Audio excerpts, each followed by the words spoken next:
Assalamualaikum warahmatullahi wabarakatuh. Selamat siang. Perkenalkan saya dengan Saiful. Saya dari Prodi Bimbingan Konseling Pendidikan Islam Universitas Islam Negeri Mahmud Yunus Batu Sangkar. Saya akan membagikan materi terkait dengan resiliensi. Nanti saya akan coba jabarkan apa itu pengertian resiliensi dan lain sebagainya. Untuk resiliensi sendiri, kenapa diperlukan dan juga bagaimana eh, cara untuk membangun resiliensi nanti akan saya coba jabarkan, saya akan coba sampaikan secara bertahap. Tapi sebelumnya saya mau coba untuk menjelaskan kenapa perlunya resiliensi atau kenapa ada resiliensi ya. Em, kita sebagai manusia ini tidak terlepas dari yang namanya musibah dalam kehidupan keseharian kita. Pastinya setiap manusia itu selalu atau pernah paling tidak mengalami yang namanya musibah. Eh, tidak tidak mungkin tidak ada manusia yang tidak mendapatkan atau tidak pernah mengalami musibah. Hampir semua itu pasti pernah mendapatkan musibah. Apakah itu yang sifatnya bencana, musibah bencana alam, atau musibah yang disebabkan oleh kelalaian manusia. Nah, Indonesia sendiri ya, em, secara geografis, secara letak geografis ini berada dalam wilayah yang rentan bencana karena berada di zona cincin api atau ring of fire yang menyebabkan atau yang memungkinkan negara kita atau Indonesia ini selalu atau sering mengalami bencana berupa gempa api, gempa ya, yang disebabkan oleh gunung berapi atau bisa juga karena gesekan lempeng yang ada di dalam perut bumi. Nah, dikarenakan negara kita atau Indonesia ini letak geografisnya berada dalam zona yang rentan bencana atau rentan gempa, maka secara em, apa ya, secara teori itu pasti akan logisnya nanti akan ada banyak bencana dan akan ada banyak musibah yang disebabkan oleh bencana alam. Dengan ada yang musibah atau bencana alam ini pastinya kan eh, banyak tidak sedikit yang akan mendapatkan atau tertimpa musibah. Nah, kemampuan seseorang ketika mengalami bencana atau krisis ya, orang Barat menyebutnya krisis ya, atau saya lebih senangnya mendapatkan musibah ya. Kemampuan seorang ketika merespon ia mendapat musibah, ketika merespon ia mendapatkan sesuatu hal yang tidak menyenangkan, ketika tubuhnya merespon ketika mendapatkan perlakuan yang tidak mengenakan, baik itu berupa psikis atau fisik. Nah, kemampuan iya ketika mendapatkan eh, kondisi-kondisi tersebut ya, dan kemampuan ia untuk bisa meredam, kemudian mengembalikan kondisinya seperti semula, ya itu disebut dengan resiliensi. Artinya em, sudah menjadi sudah manusiawi jika seseorang yang mendapatkan musibah atau bencana itu akan apa akan ter akan mendapatkan bukan mendapatkan akan terjadi guncangan ya, guncangan dalam dalam dirinya atau jiwanya atau eh, psikisnya ya, secara kejiwaan atau psikisnya, keguncangan yang bisa menyebabkan yang namanya depresi, trauma atau stres yang berkepanjangan. Nah, bagi sebagian orang mungkin punya kemampuan untuk bisa pulih cepat untuk kembali ke dalam kehidupan normal atau ke dalam kondisi normal. Tapi ada sebagian orang juga yang agak lama, ya, perlu waktu lebih lama untuk bisa kembali atau pulih ke dalam kondisi normalnya. Nah, kemampuan inilah yang disebut resiliensi, kemampuan untuk bisa kembali ke dalam kondisi normal dan kemampuan ini sebenarnya dimiliki oleh setiap manusia. Hanya saja ya em, ada yang memang kurang bisa memaksimalkan, ada yang memang perlu dibimbing. Nah, salah satu fungsi dari bimbingan konseling atau tugas BK ya saat ketika terjadi musibah adalah bagaimana kita melakukan konseling pra bencana atau melakukan konseling terkait dengan bagaimana membangun resiliensi dari mereka para korban yang mendapatkan musibah atau bencana atau eh, membangun resiliensi untuk korban-korban yang lain lah yang sekiranya akan terkena secara psikis dan kejiwaannya. Baik, saya coba bagikan materi terkait dengan resiliensi ini. Em, Bisa kalian lihat tadi secara latar belakang, ya, resiliensi itu sudah saya jelaskan bahwa ini adalah apa fenomena yang terjadi pada manusia ketika ia ditimpa suatu hal yang tidak menyenangkan atau musibah atau bencana, ya. Nah, nanti saya jelaskan apa itu pengertian resiliensi, ya. Kenapa penting resiliensi itu penting. Lalu bagaimana prosedur meningkatkan resiliensi tersebut dan apa pandangan Islam terkait dengan resiliensi? Bagaimana Islam memandang eh, resiliensi ini dan bagaimana Islam memaksimalkan resiliensi yang ada dalam pandangan Islam.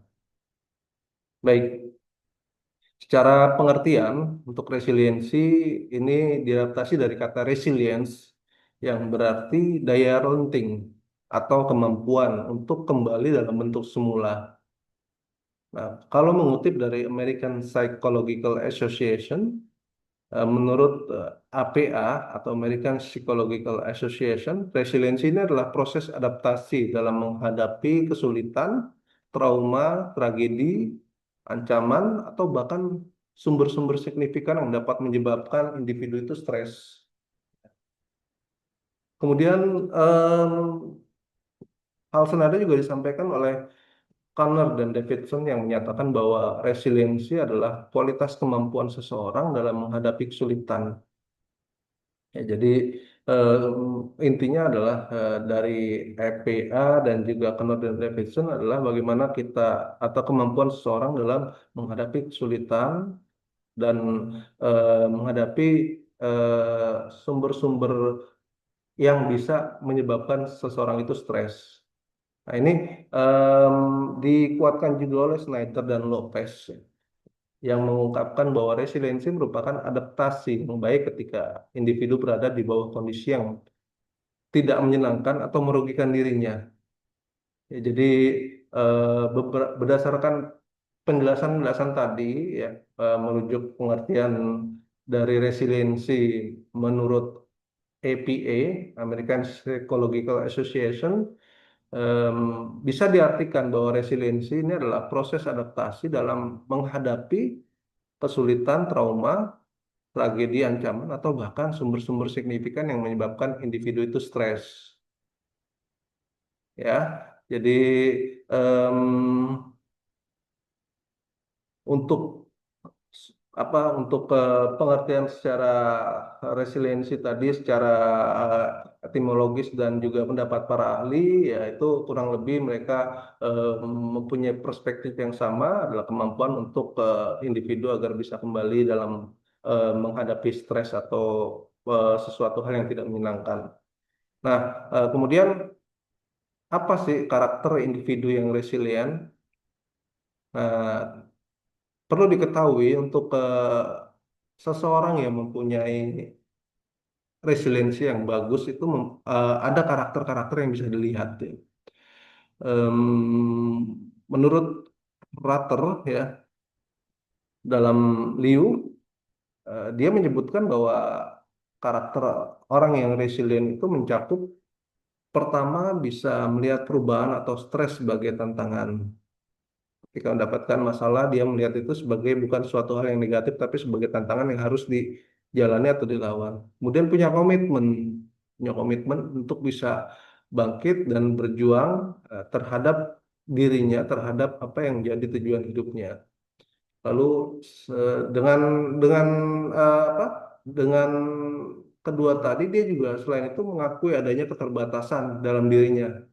Nah, dia mengakui bahwa ada keterbatasan dalam pengendalian. Ya, memang naluri manusiawi kalau memang kita harus mengakui bahwa eh, kita terbatas, maksudnya terkadang kita tidak bisa mengontrol diri kita dan tidak bisa mengendalikan diri kita dan itu memang harus kita akui karena itu memang manusiawi. Ya, kemudian berperan dalam memberikan dukungan pada orang lain. Kita juga coba untuk seorang yang mempunyai ciri khas ya karakteristik seorang yang mempunyai resilience itu em, biasanya dia bisa memerankan atau mempunyai peran yang signifikan ketika terjadi bencana dengan cara memberikan dukungan pada orang lain. Kemudian memiliki self efficacy, kemudian tahan terhadap stres, mampu melalui kesuksesan, memiliki selera humor. Nah, ini biasanya orang yang punya selera humor tinggi, ya, menurut router yaitu dia mempunyai resilience yang tinggi, yang bagus. Ya. Kemudian dia juga mempunyai sikap toleran terhadap pengaruh negatif. Artinya pengaruh-pengaruh yang tidak mengenakan atau tidak menyenangkan terhadap dirinya itu dia eh, membuat suatu sikap toleransi. Artinya tidak dia lawan, tapi dia menerima dengan eh, dengan dengan prinsip bahwa hal itu ya bukan suatu hal yang bisa ya, yang bisa menjadikan dia lemah, tapi dengan menoleransi tersebut itu menjadikan bahwa ini memang kekurangan orang atau kekurangan orang lain yang kemudian berimbas pada dirinya, tapi dengan kekurangan orang lain itu tidak menjadikan kita eh, stres atau kita menjadikan kita depresi. Ya, kemudian yang paling penting adalah mempunyai kemampuan adaptasi terhadap perubahan, ya, dan punya keyakinan. Nah, ini penting karena untuk seorang yang punya adaptasi terhadap perubahan, ya, atau seorang yang adaptif terhadap perubahan, nah itu bisa eh, se apa seorang orang tersebut itu pastinya punya resiliensi yang baik juga terhadap dirinya karena dia mampu beradaptasi terkait dengan situasi yang atau kondisi yang berubah dengan cepat dan juga punya keyakinan pada saat yang sama dia juga punya keyakinan bahwa perubahan atau sesuatu hal yang cepat yang ia dapatkan atau yang ia alami itu dia yakini juga bahwa itu akan berubah atau akan berganti juga, akan selesai juga, ya, dan digantikan dengan perubahan yang baik atau yang positif.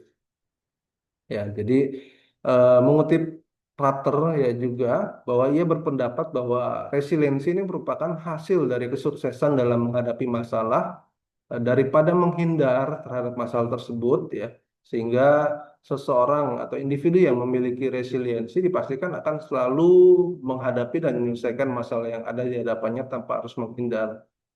Nah, menurut Revik dan Said menjelaskan bahwa di dalam bukunya ya Resiliensi Factor dia menjelaskan bahwa resiliensi adalah kemampuan untuk beradaptasi dan mengatasi terhadap suatu kejadian dan situasi yang berat atau masalah yang terjadi dalam sebuah kehidupan. Ya, itu tadi untuk karakter-karakter individu resilience. Di sini saya hanya menyampaikan 5. Ya. Cukup banyak sebenarnya. Selain yang saya sampaikan tadi juga ada poin-poin lagi yang mau ditambahkan. Hanya saya sampaikan yang pentingnya saja. Oke, selanjutnya setelah kita memahami karakter individu dari resilience, kemudian kita perlu paham atau perlu tahu apa saja model-model yang bisa kita pakai untuk melakukan pendekatan ya agar kita menjadi seseorang yang resilience. Nah, ada dua pendekatan secara umum ya yang bisa dipakai untuk menjadi seorang yang resilient, kemudian menjadi seorang yang bisa dengan cepat ya memiliki atau ya intinya eh, bagaimana kita mempunyai sikap atau sifat resilience tersebut. Pendekatannya ada dua. Yang pertama variable fokus ya, dan yang kedua adalah person focus. Nah, apa itu variable fokus ya? Apa itu person focus? Ya, secara umum, variabel fokus adalah hubungan faktor risiko dan protektif. Kemudian person focus adalah studi individu resilient dalam risiko tinggi. Secara umumnya seperti itu. Nah, secara khusus ya ini pendekatan variabel fokus ini adalah pendekatan yang mengaitkan hubungan antara individu, lingkungan, dan pengalaman untuk memastikan adanya feedback baik, feedback positif sebagai indikator resiliensi di mana pada saat terjadi kesengsaraan atau ketika seseorang berhadapan dengan kejadian yang beresiko tinggi.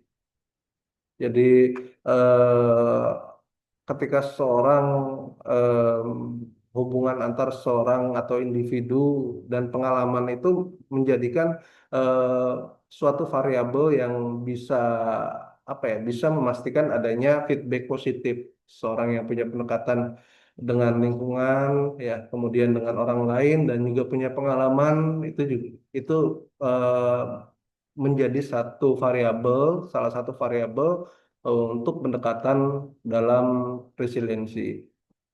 Nah, person focus atau pendekatan yang kedua yaitu pendekatan yang melihat adanya perbedaan individu yang mengalami kesengsaraan atau kesulitan yang sama atau musibah yang sama, namun tidak menunjukkan hasil yang sama, hasilnya berbeda dengan individu yang resilient atau melihat jadi ada dua kasus tapi satu punya respon yang negatif atau respon yang apa ya istilahnya ketika mengalami musibah responnya sangat jelek sedangkan seseorang yang memiliki resilient itu responnya sangat baik. Nah ini eh, perbedaan ini yang dijadikan sebagai pendekatan person focus jadi fokusnya kepada orang ya ada perbedaan kedua orang. Nah, ini menekankan, pendekatan kedua ini menekankan bahwa individu yang resilient adalah individu yang memiliki banyak cara dalam mengatasi kesulitan, bukan hanya memiliki satu cara saja. Jadi, em, secara kesimpulan dari kedua pendekatan tadi, bahwa resiliensi ini adalah kemampuan individu dalam menghadapi dan mengatasi masalah dengan tidak mudah putus asa, sehingga dapat bertahan dalam situasi yang membuat tertekan dan mencoba bangkit untuk menjadi lebih baik. Nah, kalau apa ya, kalau ketika seseorang mendapatkan masalah, ya biasanya ada beberapa yang menjadi em, seperti tidak punya motivasi hidup lagi, seperti kehilangan semuanya, seperti eh, apa istilahnya, mungkin bisa dibilang seperti orang orang tersebut hidup, akan tetapi dia tidak punya apa ya jiwanya itu di mana, kemudian badannya itu di mana dia berjalan ya mengikuti arah, mengikuti apa tidak ada ya tidak ada motivasi dalam hidupnya. Nah, em, dari pendekatan-pendekatan ini ya kita bisa nantinya melihat ya bagaimana resiliensi pada eh, berbagai macam orang. Nah, selanjutnya, kenapa itu? Kenapa sih penting resiliensi? Ya, jadi resiliensi ini ya pastinya sangat penting ya, karena eh, resiliensi memiliki manfaat yang dapat dirasakan. Yang pertama, orang yang punya resiliensi itu mengurangi risiko gangguan mental, termasuk di dalamnya stres, depresi, dan kecemasan. Kemudian orang yang mempunyai kemampuan resiliensi ini mampu lebih cepat pulih dari kegagalan dan trauma yang dialami. Kemudian manfaat lainnya bisa menyesuaikan diri atau adaptif ya, dengan cepat dengan perubahan hidup baik positif maupun negatif. Lalu meningkatkan kemampuan dalam berinteraksi dan membangun hubungan yang sehat. Jadi dengan punya resiliensi, ya seorang itu punya kemampuan interaksi dan hubungan yang sehat dengan orang lain. Dan menjaga kesehatan fisik dan meningkatkan kualitas hidup secara keseluruhan. Itu tadi kalau orang yang resiliensinya lemah, ya rendah, ya itu maka dia dalam hal interaksi saja dengan orang lain itu bisa dilihat dia ya sangat interaksinya itu sangat sangat kecil ya. Bahkan dia mungkin bisa jadi tidak mengenali dirinya sendiri ya. Secara umum ya. Bukan dalam artian kejiwaan dia sudah tidak kenal jiwa dirinya, tapi ya tidak mengenal apa tujuan hidupnya, tidak mengenal apa motivasi dirinya. Nah, itu dia sehingga tidak mempunyai manfaat-manfaat resiliensi dan khususnya dalam hal interaksi dan membangun hubungan yang sehat itu tidak sudah apa ya sudah berkurang. Nah, maka dari itu kita sebagai guru bimbingan konseling ya kita membimbing mereka-mereka yang menjadi korban atau sedang mengalami krisis ya dalam dirinya untuk bisa kembali pulih, bisa kembali atau bounce back kembali dengan cepat ya. Nah, kemampuan untuk tetap tangguh dalam menghadapi kesulitan dan tantangan ini bisa mencegah munculnya yang disebut dengan emotional numbness ya. Apa itu nih emotional numbness ya? Itu dia seorang kondisi di mana seseorang tidak bisa lagi merasakan dan mengekspresikan emosinya. Itu disebut dengan emotional numbness. Ya, kurang lebih seperti tadi. Ya, orang itu masih hidup, tapi dia secara emosi datar, secara wajah itu datar, ya, tampilan psikisnya juga datar, ya. Kayak kurang lebih ya tadi disebut dengan emotional numbness ya seperti itu. Tidak bisa memahami, merasakan dan mengekspresikan emosinya. Nah, itu terkait eh, resiliensi ini kenapa penting? Karena ini juga sejak dulu ya sudah ada konsep yang kira-kira hubungannya terkait dengan resiliensi sudah menjadi concern ya, dari setiap masa lah, dari setiap zaman lah. Orang-orang di masa lalu ya seperti eh, masa kenabian, kemudian eh, orang-orang pada masa kerajaan, nah itu sudah sejak lama, maksudnya em, menceritakan bagaimana kondisi-kondisi yang tidak nyaman yang terjadi pada saat itu atau krisis-krisis yang terjadi pada saat itu. Ya. Eh, Seperti contohnya Nabi Ibrahim yang lahir dari keluarga penyembah berhala, Nabi Musa yang sejak bayi sudah diburu oleh Firaun, Nabi Yusuf ya sudah dimusuhi saudaranya, ya. Dan Rasulullah, Nabi Muhammad yang sudah yatim dimusuhi oleh orang-orang terdekatnya, suku bangsanya dan keluarganya. Ya.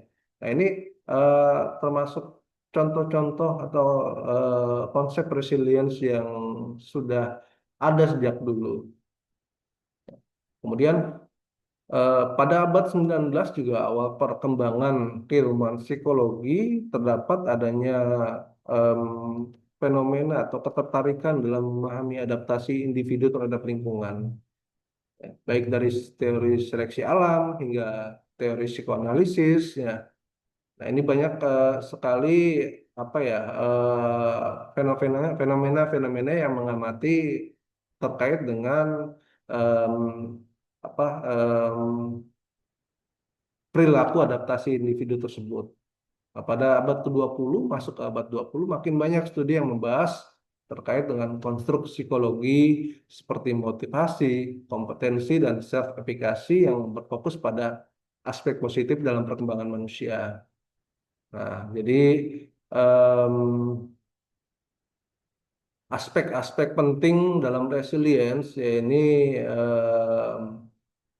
sangat sangat banyak, sangat positif dan saya coba kutip lagi dalam eh, hellosehat.com ya yang menyebutkan ini Satria, Satria seorang seorang seorang ahli di bidang kesehatan menyebutkan bahwa manfaat resiliensi ini bisa mengurangi risiko gangguan mental, lalu mampu lebih cepat pulih dari kegagalan atau trauma yang dialami, menyesuaikan diri lebih cepat, meningkatkan kemampuan dalam berinteraksi, kemudian menjaga kesehatan fisik. Tuh, menurut Satria dalam hellosehat.com. Pendapat pakar tadi, pakar ahli psikologi dan juga pakar ahli kesehatan. Nah, itu tadi pentingnya resiliensi. Lalu bagaimana pendekatan? Tadi sudah jelaskan variable fokus, ya, person fokus terkait dengan bagaimana cara kita melakukan pendekatan terhadap resiliensi. Nah, ini manfaatnya juga tadi sudah jelaskan, ya, mengurangi stres dan depresi, cepat pulih dari trauma, kemudian hubungan sosial lebih sehat, dan meningkatkan kualitas hidup. Sekarang, bagaimana Islam memandang resiliensi tersebut? Ya, jadi Islam sendiri ini memandang resiliensi kita bisa karena Islam sendiri berpatokan kepada dua hal, ya. Kita berpegang pada dua hal dalam agama. Ini pertama dalam Quran dan hadis. Ya. Nah, dalam Quran dan hadis ini eh, menjelaskan bagaimana, ya, seseorang Muslim ini bisa menyikapi sesuatu yang terjadi pada dirinya, eh, secara khusus adalah sesuatu yang tidak menyenangkan. Nah, dalam Islam, ya, perspektif Al-Quran secara teologis ini menjelaskan bahwa eh, Islam ini memberikan konsep atau konteks, konsep terkait dengan permasalahan resiliensi melalui cara yang disebut dengan berlapang dada. Ya. Nah, ini bisa dilihat dari beberapa ayat Quran yang akan saya sampaikan, ya, yang berhubungan dengan bagaimana seseorang menerima musibah atau cobaan dan juga bagaimana solusi yang disampaikan atau yang diberikan oleh Al-Quran, yaitu berupa lapang dadaan. Nah, salah satunya dalam surat Al-Baqarah ayat 124 menyebutkan yang bunyinya, ya, ataukah kamu mengira bahwa kamu akan masuk surga padahal belum datang kepadamu cobaan seperti yang dialami orang-orang terdahulu sebelum kamu. Mereka ditimpa kemelaratan, penderitaan, dan diguncang dengan berbagai cobaan, sehingga Rasul dan orang-orang yang bersamanya berkata, kapankah datang pertolongan Allah? Dan ingatlah, sesungguhnya pertolongan Allah itu dekat. Lalu redaksi lain juga bisa dilihat pada surat Al-Baqarah di ayat 155 dan 156 yang bunyinya, kami menguji kamu dengan sedikit ketakutan, kelaparan, kekurangan harta, jiwa, dan buah, dan sampaikanlah kabar gembira kepada orang-orang yang sabar, yaitu orang-orang yang apabila ditimpa musibah, mereka mengucapkan, Inna lillahi wa inna ilaihi raji'un. Salah satunya dari Allah dan akan kembali kepada Allah. Nah, firman-firman Allah tadi yang sudah saya sampaikan atau saya referensikan bisa diartikan bahwa tak ada satupun orang di dunia ini yang tidak diberikan oleh Allah masalah. Semua orang pasti diberikan masalah atau dapat masalah. Nah, kemudian dengan menyerahkan segala apa yang terjadi kepada Allah dan segala apa yang ada di dunia ini, eh, kita mempunyai pemikiran semuanya adalah milik Allah Subhanahu wa Ta'ala. Nah, ini bisa membuat seseorang mempunyai jiwa yang tenang, ya, dan bisa menghindarkan diri dari sikap kecewa serta putus asa. Dan hanya orang-orang yang mampu bertahan untuk menyelesaikan masalah dan mampu bangkit kembali yang akan mendapatkan kesenangan dari Allah Subhanahu wa Ta'ala sebagai balasan atas keberhasilannya. Nah, dari situ mungkin bisa dipahami bahwa dalam Islam resiliensi ini adalah em, sebuah kewajiban, sebuah eh, sikap yang harus dimiliki. Karena dengan eh, memiliki resiliensi, artinya seorang Muslim atau seorang hamba itu telah teruji keimanannya dan ketangguhannya ketika menghadapi musibah. Dalam Islam juga kemampuan untuk bertahan dalam situasi yang mengancam biasanya disebut dengan bahasa lain dari kelapang dadaan itu adalah al-samhah, ya, al-samhah. Maka ya untuk memudahkan kita gunakan istilah kelapang dadaan. Kelapang dadaan ini tadi secara teori ini adalah suatu kondisi psikospiritual yang ditandai oleh kemampuan menerima berbagai kenyataan yang tidak menyenangkan dengan kondisi tenang dan terkendali.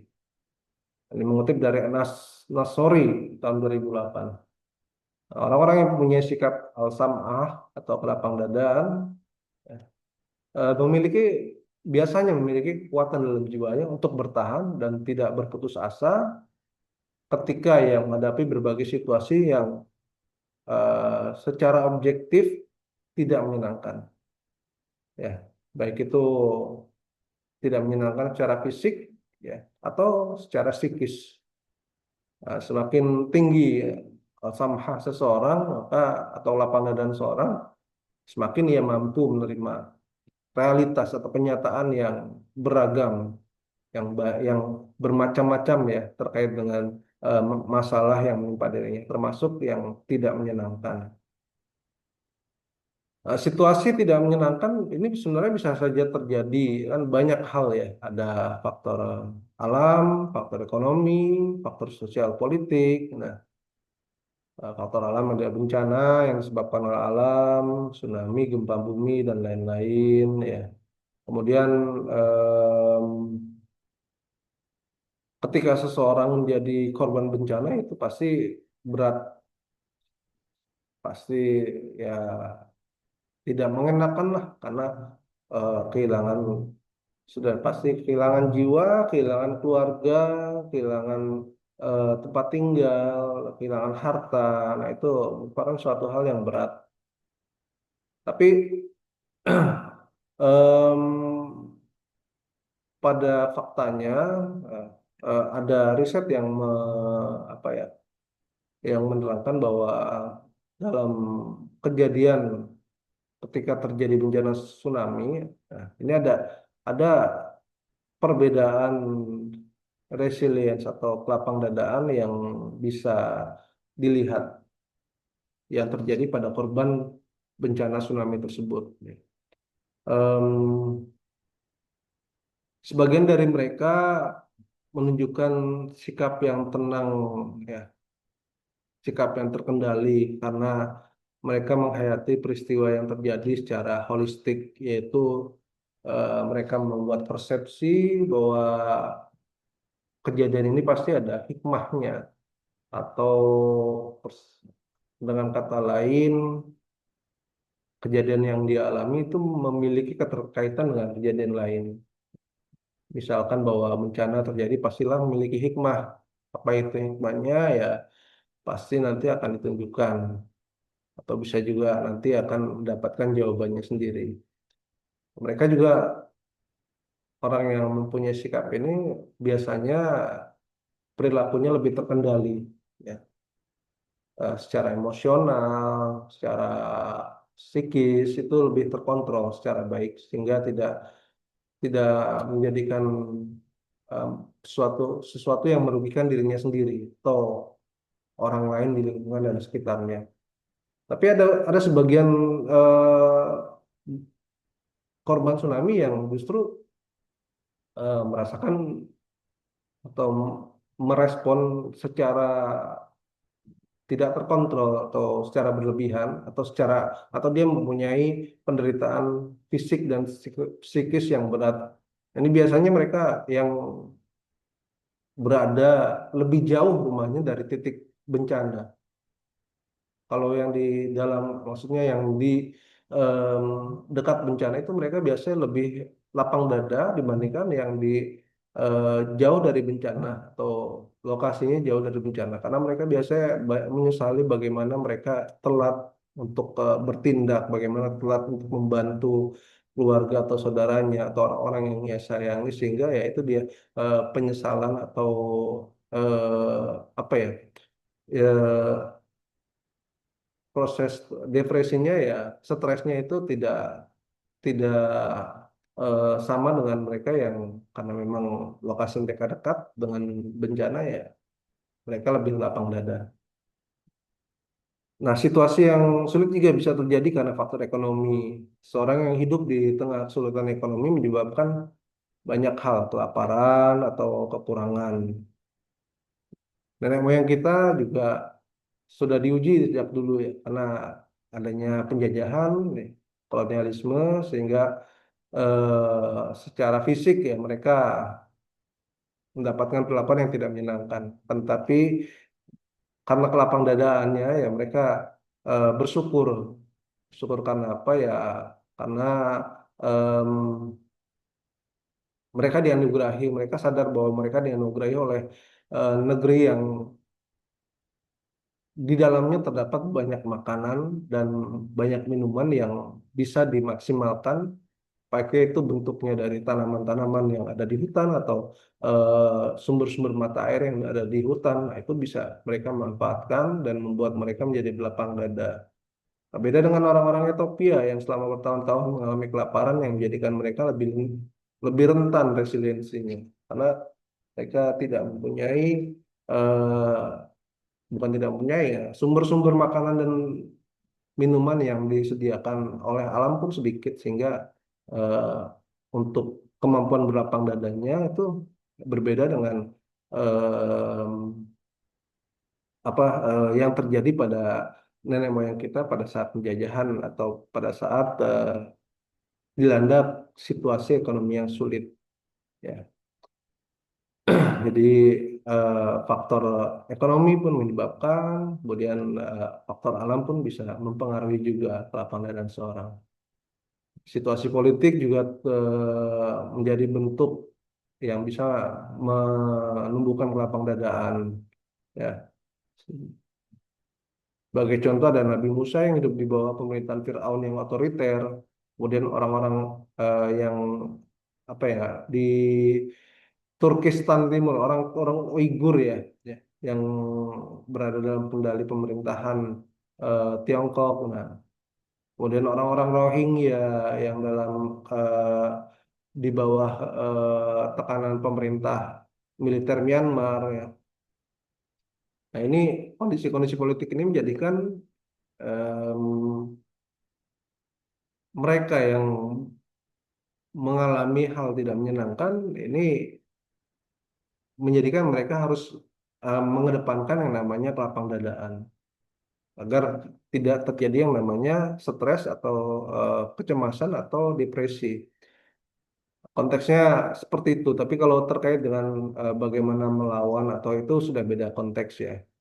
Yang jelas dengan adanya sesuatu yang tidak menyenangkan agar tidak menjadikan seseorang itu sakit secara mental dan fisik, ya.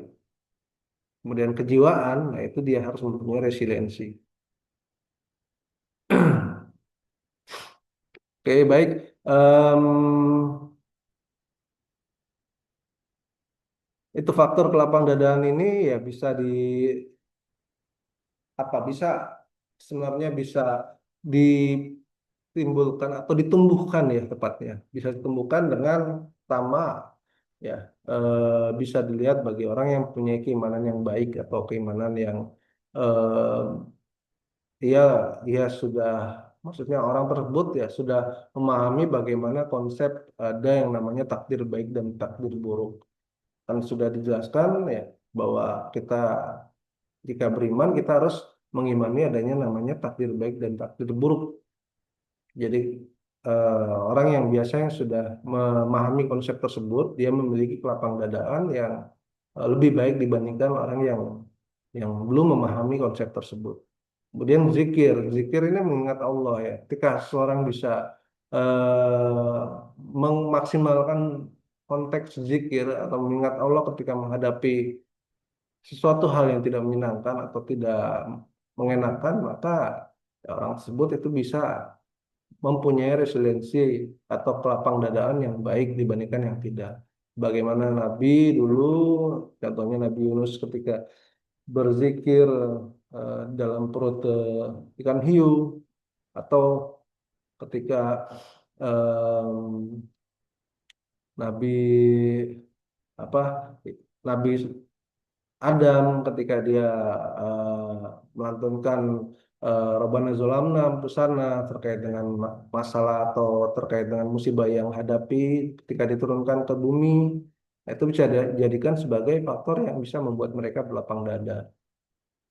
Kemudian usia seseorang yang berpengaruh biasanya, karena semakin matang usia seseorang, maka makin banyak pengalaman-pengalaman yang ia dapatkan, pengalaman-pengalaman yang ia lalui, ya. Dan dari situ ia biasanya belajar dan memahami, ya, eh, kejadian-kejadian dan peristiwa-peristiwa yang terjadi bahwa ya dengan pengalaman yang ia dapat, kemudian peristiwa yang sudah ia dapatkan atau lalui menjadikan seorang itu menjadi matang dan lebih bijak ketika menghadapi masalah, dan itu merupakan salah satu faktor yang bisa membuat seorang bagus atau baik lapang dadanya.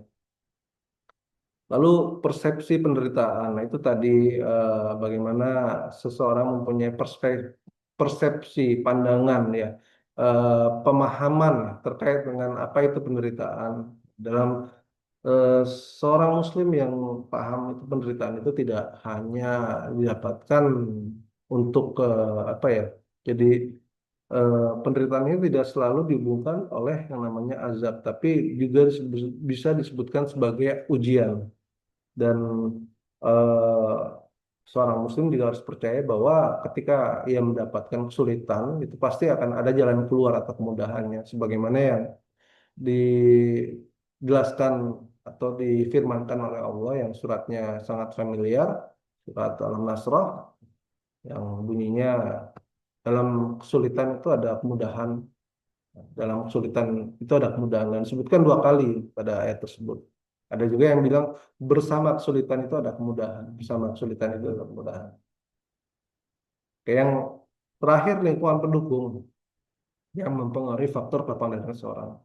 Biasanya seseorang yang lingkungannya itu positif, dari keluarganya memberikan feedback atau masukan ketika terjadi musibah, ya, jangan khawatir, sudah ada kami, ya, jangan khawatir, hal tersebut memang pasti terjadi, atau kita tidak bisa menghindari masalah atau menghindari musibah, ya, maksudnya eh, kita tidak bisa menghindari ketetapan Allah, ya.